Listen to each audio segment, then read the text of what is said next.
Good morning, good morning. There we are. I heard the little buzz. How are you this morning? Hi, Regina. Good to see you. Good morning, good morning. There's Judy. Hi, Judy. I've been praying for you, girl. There's my sister, Melissa. Give those babies hugs and kisses for me. Hi, Eileen. Hugs to you, Eileen, and Andrea. Good to see you. Thanks for coming on, you guys.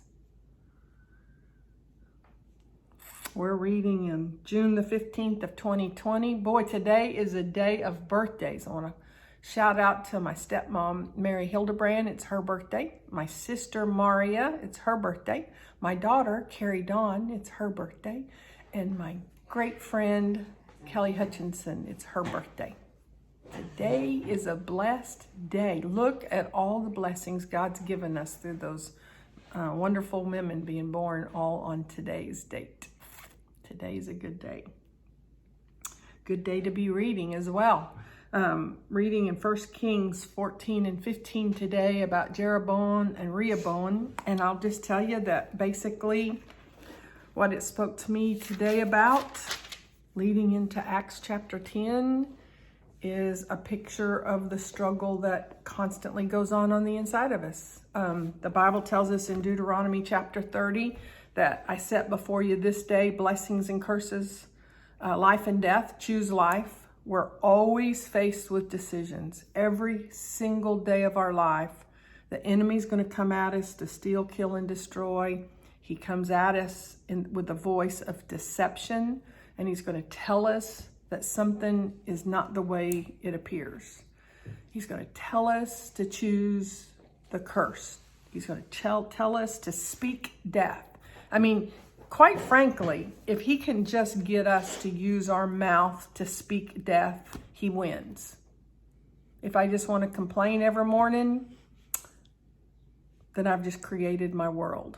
And he didn't have to really mess with me very much, because if he can just get me to complain and to talk negative and to use bad words, then he's won.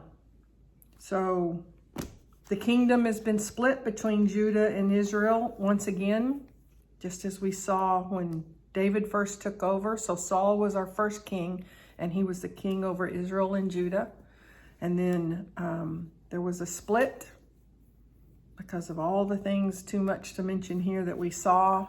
And it took David, I believe, 7 years before he regained Judah under his reign. And now here we are again with Judah and Israel split. And divide and conquer is one of the things the enemy loves to do.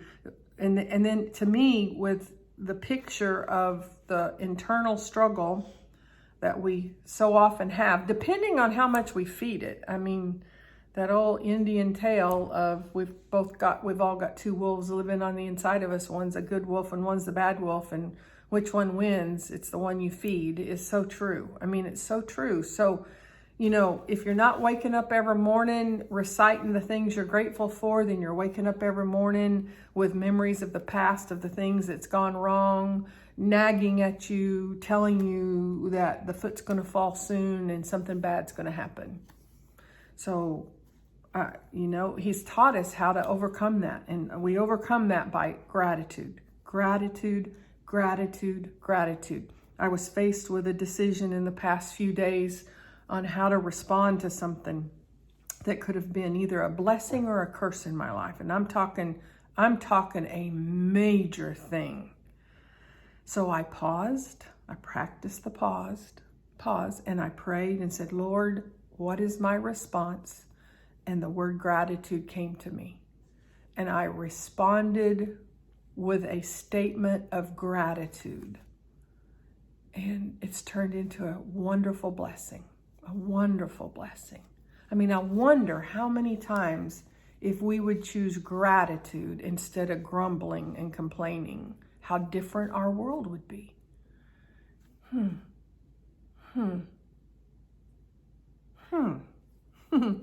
And then we're in Acts, and we just got through reading about the Holy Spirit. And in Acts, it definitely tells us that when we're filled with the Holy Spirit and we exercise the gifts of the Spirit, that is the power that we need to overcome.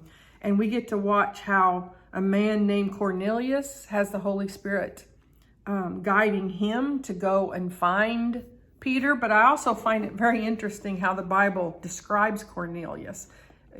First of all, he was a captain of an Italian regiment, and he was devout. He was God-fearing. His whole household was God-fearing, and he gave generously to the poor and prayed regularly to God. Boy, I want that to be the description people use to describe me. I mean, if somebody later on was to write something down about Elizabeth Inman, I hope they'll say that I was devout to God. I hope that they would say that I was a God-fearing woman. I hope that they would say that everyone in my household was a God-fearing person. And I hope that they would say that I gave generously to the poor and that I prayed regularly. And then look at what happens because of it. I mean, look at how God guides them. So then, Peter is up on the rooftop, and he also, being led by the Holy Spirit, he goes into a trance. And I love this. So Peter, praying to God, goes into a trance. That's the way this translation describes this. And God points out to him a very religious tradition that he had continued to carry on. Do you know God will get all the religion out of you if you allow him? I mean, he'll just put you in a trance and let you know that long-held tradition is not what it's supposed to be under grace. Wow. Good stuff. And so I love reading how the Holy Spirit guides, how the Holy Spirit speaks to us, because that's a picture of how our life is supposed to be today. I started my journal. I think I shared with you guys last week, and I wrote right at the top of my journal, brand new journal, nothing else is in it. God, I hear you when you speak to me, ... And I'm supposed to write down very specific things that I hear on a daily basis that I know God spoke to me. And I already have several. In fact, I've got other notes, other places, because I didn't have my journal started yet, that I'm going to go back, that I've heard, and I am focusing in day by day to hear him more clearly. I talked to Donna about things in the business, and I know I heard God more clearly to be more laser focused, that will end up blessing more people. That's what we get to read about. And then Psalms 133 is so appropriate for the times. So appropriate for the times. On this June 15th of 2020. How wonderful and pleasant it is when brothers live together in harmony. When you live a life of love, it'll cancel out so many actions and words that you would otherwise speak and do. If I'm living a life of love, I would never pick up a brick and throw it through a stranger's business. If I'm living a life of love. If I'm living a life of love, I would never put my knee on the throat of anybody and choke out their air. If I'm living a life of love. So in today's world, with the things that are going on today, what is my position? How am I supposed to live? How can I make a difference? How can I make sure that my voice is being heard? How can I make sure that the right voices are being heard? And there's only one answer to that. Live a life of love. God is love. The Bible tells us God is love. That's who he is. That's his name. So live a life of God. Live a life of love. that's synonymous with each other. There is no difference there. God is love. God is power. Love is power. Live a life of love. And if I live a life of love today, this day, June the 15th, 2020, He will guide me into the very next minute of my life. I know I'm going to have a meeting right after this, and I know exactly what I'm supposed to say because I'm letting love guide me. And it's not selfish, and it's not self-centered. It is to empower the people that have joined me on this journey to be blessed so that they can bless many. See, if I'm not blessed, I can't bless others. See, this man, Cornelius, he was blessed. And he was so blessed that he blessed many others. He gave generously to the poor. He gave generously to the poor. And then what did God tell him? When the angel came to Cornelius in verse 4, and the angel replied, "Your prayers and gift to the poor have been received by God as an offering." When's the last time you gave to the poor? When's the last time you gave? Are you religious like Peter? And you can say, well, I give my tithe. I'm not dissing the tithe, but I'm saying we make it a religious tradition instead of it being an act of love. I knew I'd rounded a corner in my life when it came to giving, when Tom and I was in Lake Charles, Louisiana, when Hurricane Rita hit. And we were, what did we do? We evacuated. There's nothing wrong with me. I have the mind of Christ. And we evacuated. And then we were one of the very first ones that got to come back because we were essential people. And we couldn't go to church. I knew I'd turned a corner when I wanted to go to church so bad. It wasn't even a church. I mean, we were there on detail. This was a temporary assignment for us. But I wanted to go to church. And then I can remember when they opened up in a warehouse, I believe. I think it was some kind of a warehouse that church opened up. And you want to talk about hot. Go to southern Louisiana at the end of the summer. See how hot it is. See how humid it is. And we're sitting there.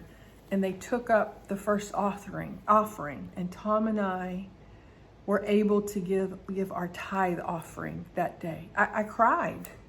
And I knew I'd turned a corner in that it was no longer that I had to give in order to get. That I had to give because God expected 10% of me. I was giving because it was who I am. I can't even use the right words to tell you what it meant to be able to give, knowing that so many people was going to be helped through that giving. And I've come so far since then. I'm not even the same about giving today as I was then. I mean, when's the last time you gave to the poor? When's the last time you paid for a single mom's utilities?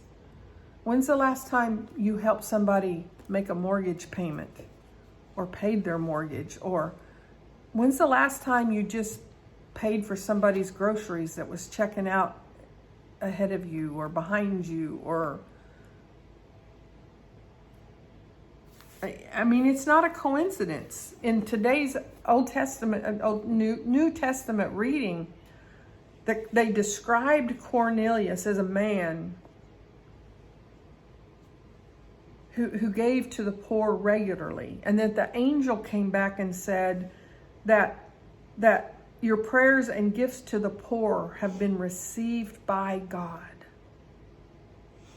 We don't give because we have to give anymore. We're under grace. We don't have to do anything. Now we get to give out of love. Out of love. So powerful. How wonderful and pleasant it is when brothers live together in harmony.